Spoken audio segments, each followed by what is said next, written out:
this video, I'm going to be philosophizing on the authoritarian personality related to totalitarian personality, always worse. Anytime you hear totalitarianism is always worse, and all totalitarian personality characteristics are going to be worse than authoritarianism, with the main difference within totalitarianism wants total control of mind-body connections, and to ideologically do so, thinking one may control another individual's subjectivity, yet this is impossible, causing serious psychological distress and or unnecessary suffering as a result of violating an individual's autonomy. Yet, authoritarian personality is perhaps most meaningful of concern to the even parents more concerned with how one may approach parenting their children, as authoritarian parenting styles tend to be pervasive in cases of child abuse and tend to, in contrast to the totalitarian personality, often go unnoticed in terms of parenting, yet more commonly noticed and or markedly evident within often politics and or career pursuits, be it that the totalitarian personality is not meaningfully studied in terms of the personality literature, yet often discussed in terms of social criticisms and communications on mostly fascism and or socialism, yet ironically more communications on fascism, even though it should probably be more communicated on socialism, as socialism tends to more focus on the control of the internal mind-body connections of individuals, that is more concerned to the totalitarian, whom is more chronically psychopathic, narcissistic, Machiavellian, and perfectionistic within one's thinking, being the worst troublemaker that exists beyond a rational expectation, surpassed a rational expectation, I should say. The authoritarian personality, in comparison,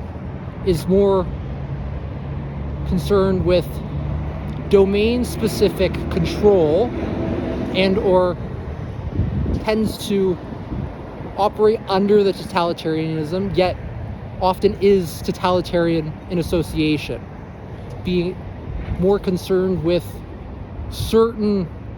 biases and or vagnesses within one's thinking,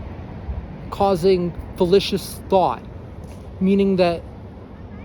often dogmas arise within the authoritarianism with less elaborated, developed ideologies to communicate and or attempt to, never truly providing meaningful, surpassed irrational expectation, excuse and or justification, be it all troublemaking and or misconducts arising within the troublemaker, is intrinsically absent of excuse and or justification to provide never a just and or fair excuse and or justification to engage in troublemaking concerned with totalitarian conducts involving dogmatic conduct, specifically misconduct, as any troublemaking is to be defined as misconduct, not conduct, inappropriate, not appropriate, meaninglessness within the causations for expectation that do not allowance the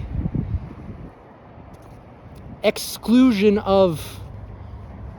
misconduct in terms of evaluation to provide just cause and or excuse and or justification meaningful. Meaning that totalitarian conducts and or authoritarian conducts may never be exempt from one's moralistic evaluations and or judgments, be it one is engaging in fallacious thinking. With gaps in meaningful information, one should reevaluate, deliberating more carefully, brainstorming creative solutions to resolve the unmet certain underlying psychological needs appropriate to be able to engage more meaningful brainstorming and or creative conducts productive to proactively resolve issues within one's problem solving, to effectively address the issues arising with the authoritarian personality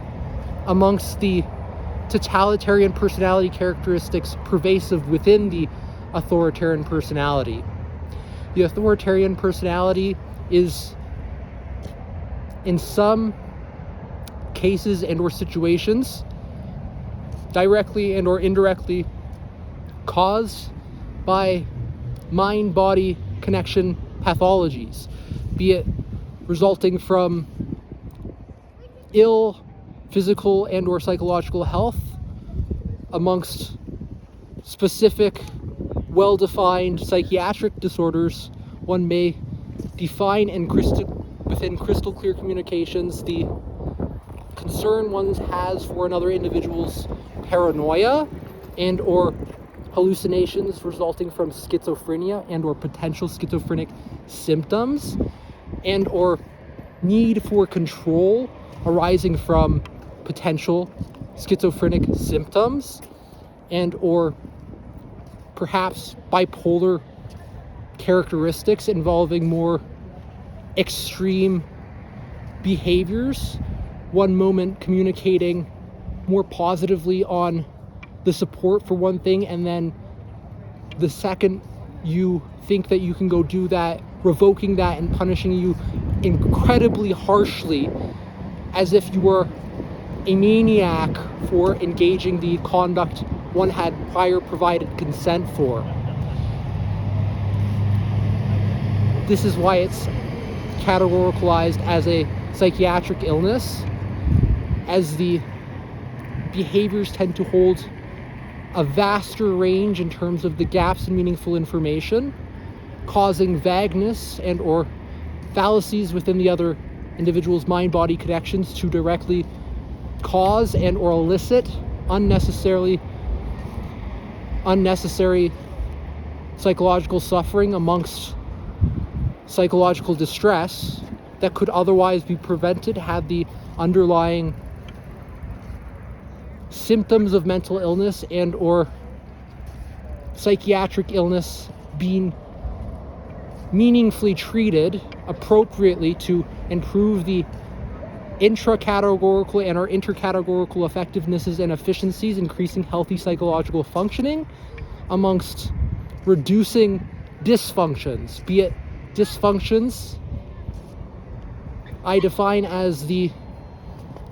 lack of function, meaning lack of healthy psychological functioning,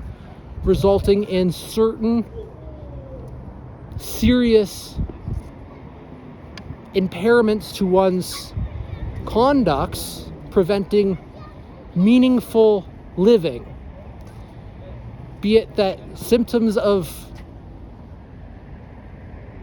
most certain psychological disorders to constitute valid satisfactions of the as a must be good enough and necessarily necessary conditions to provide prognosis and or diagnose a mental disorder, impairments within the expected healthy psychological functioning needs to meet the necessarily necessary conditions, meaning that if someone may not attend meaningful work and or has difficulty sleeping and or difficulty eating and has all of those, most likely has a specific underlying psychological disorder, be it one is expected to engage in some meaningful certain prioritization of certain underlying psychological needs, in this case to consume food, as well as to engage meaningful work to be able to say, provide food and or a place to be able to sleep at night, to be able to get adequate rest and not experience the insomnia one may be experiencing directly as a result of perfectionisms and or vagueness within one's thinking, clinging on to the paranoia of dogmatisms, more likely to operate within domain-specific authoritarian personality characteristics related to often the subjugation to the totalitarian personality, whom is more likely to manipulate even individuals whom have authoritarian personality characteristics and or authoritarian personality, and even individuals whom had not before exhibited and or held the existing personality characteristics to satisfy the meaningfulness criteria to validate into existence the ultimate psychological truths of existence concerning the conducting of specific conducts in relation to the misconduct. Troublemaking is caused from the elaborations of often the thinking process engaging risk over reward in terms of the evaluations in risk and benefit, concerning with doing this just once probably isn't that bad. A seeming excuse, yet this is not excuse nor justification, to engage in misconduct. Thinking that one, be it engaging in surveillance, perhaps putting a monitor to record somebody's phone calls on somebody's phone without any sort of warrant and or rational thinking to be able to engage meaningfully, yet to surveil them in order to be able to prevent them from engaging in perhaps seeking gainful employment, intercepting the route towards one's interview upon learning about the callbacks one receives after putting out resumes, to prevent somebody from supporting themselves in terms of getting a job, draining their livelihood, and eventually attempting to put them in a psychiatric ward. This is something that is quite clearly pathological and authoritarian, be it that somebody's trying to control another individual's mind-body connections unjustly and unfairly. That's all I want to say for this video. I hope you have an awesome one. Keep looking at this after that.